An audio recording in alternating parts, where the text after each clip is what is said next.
ক্যামেরার সামনে কথা বলতে কিন্তু অনেকেই নার্ভাস ফিল করেন। সো এই জিনিসটা আমার ভিতরে প্রচণ্ড পরিমাণে ছিল। নরমালি আমি কথা খুব ধীরে বলি। কিন্তু যখন ক্যামেরার সামনে আসি আমার কথা বলার স্পিড বেড়ে যায়। সো এটা হচ্ছে একটা প্রবলেম। সো কথা বলতে হবে স্বাভাবিকভাবে। যেটা আসলে আমরা YouTube যারা করি তাদের অবশ্যই দ্রুত গতিতে কথা বলতে হয়। যত দ্রুত বলবেন ততই বেটার।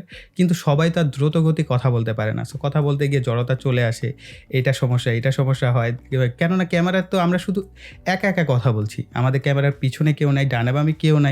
বা আমরা কাউকে রেফারেন্স ধরে করতে পারছি না। আমরা জাস্ট কল্পনা করে নিতে হচ্ছে যে ইমাজিনেশন আপনারা আমার ভিডিও দেখছেন, আপনারাই আমার সামনে বর্তমানে আছেন এবং আমি আপনাদের দিকে তাকিয়ে কথা বলছি। কিন্তু বাস্তবিক অর্থে কি তাই? যতটা সহজ মনে হয় কিন্তু বাস্তবিক অর্থে অতটা সহজ নয়। এটার জন্য আপনাদের প্রচুর পরিমাণে প্র্যাকটিস করতে হবে। তো কিছু নিয়ম আমি আপনাদের বলে দেই। এগুলো যদি আপনারা একটু এপ্লাই করেন ধীরে, ধীরে আশা করি আপনাদের ক্যামেরার যে ফেয়ার আছে সেটা কেটে যাবে বা ক্যামেরার সামনে কথা বলাটা অনেক বেশি সাবলীল হবে। ১ নাম্বারে যে কাজটা করতে পারেন, আপনার ঘরে যদি কোনো আয়না থেকে থাকে, আয়নার সামনে একা, একা কথা বলার প্র্যাকটিস করবেন। প্রতিদিন একদিনেই আপনি একদম পারফেক্ট হয়ে যাবেন এরকমটা না। আমি আজকে অনেক বছর যাবত ভিডিও তৈরি করছি। তারপর আমার কথার জড়তা রয়েছে, আমার কথার মাঝে চলে আসে। কথা সাবলীলভাবে বলতে পারি না। সো অবশ্যই ক্যামেরার সামনে আপনার কথা বলার অভ্যাস করতে হবে, প্র্যাকটিস করতে হবে। সো ১ম যে কাজটা করতে পারেন যে ১ম রেফারেন্স আপনার নিজেরটা নিজের হতে হবে। আপনি আয়নার সামনে দাঁড়িয়ে প্রতিদিন ৫-১০ মিনিট রিহার্সাল করবেন। যেকোনো একটা টপিকস বা নিজের সাথে নিজে কোনো একটা টপিকস নিয়ে কথা বলা শুরু করে দেন। সো বলতে থাকেন, দেখবেন আস্তে, আস্তে আপনার যে ক্যামেরার ফেয়ারটা কিছুটা হলেও কেটে যাবে। নাম্বার ২ এ যেটা রাখবো, প্র্যাকটিস করতে হবে যে আপনার ভিডিওর কোনো টপিকস নেই। কোনো টপিকস ছাড়াই আপনি কথা বলা শুরু করেন। আপনি আপনার মোবাইলটা নেন, মোবাইলটা নিয়ে স্টার্ট করে যা মনে আসে কথা বলতে থাকেন। সো এটা ডেভেলপমেন্ট হয় আপনার। এটা হচ্ছে আমাদের ব্রেনের যে মাসল আছে, আমরা প্র্যাকটিস করতে থাকলে সেই মাসল বিল্ড আপ হয়।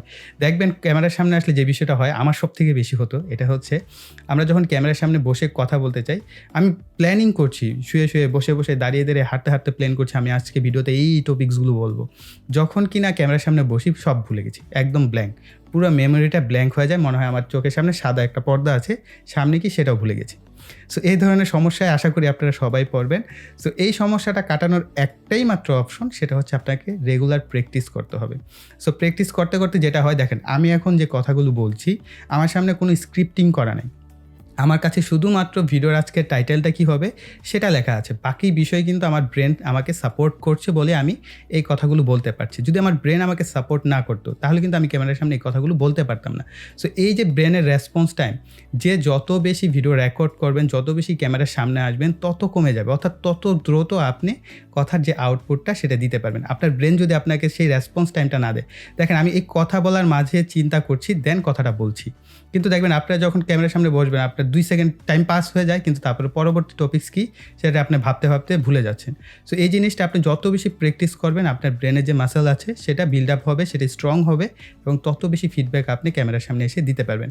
সো এই ২টা বিষয় অবশ্যই আমি আপনাদের রিকমেন্ড করব। আপনারা প্র্যাকটিস প্লাস আয়নার সামনে প্র্যাকটিস, এটা ২টা কাজ করতে পারেন।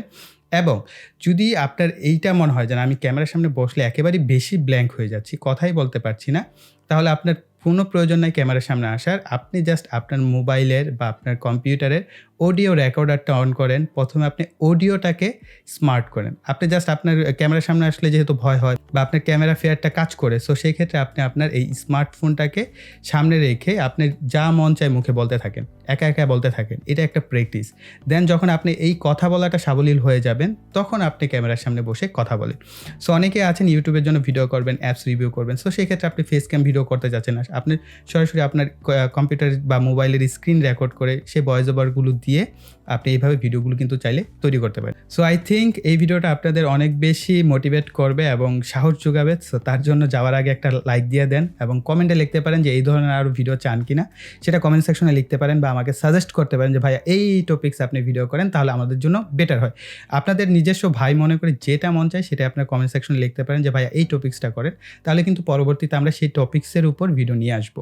এবং যাওয়ার আগে যেহেতু বললাম ভিডিওতে একটা লাইক দিবেন, কমেন্ট করবেন এবং ভিডিওটি শেয়ার করবেন। আর যারা এখনও চ্যানেলটিকে সাবস্ক্রাইব করেননি, চ্যানেলটিকে সাবস্ক্রাইব করে পাশে বেল বাটনটি অ্যাক্টিভ করে দেবেন পরবর্তী ভিডিওর নোটিফিকেশন পাওয়ার জন্য। সো এই বলে এখানে বিদায় নিব। সকলে ভালো থাকবেন, সুস্থ থাকবেন।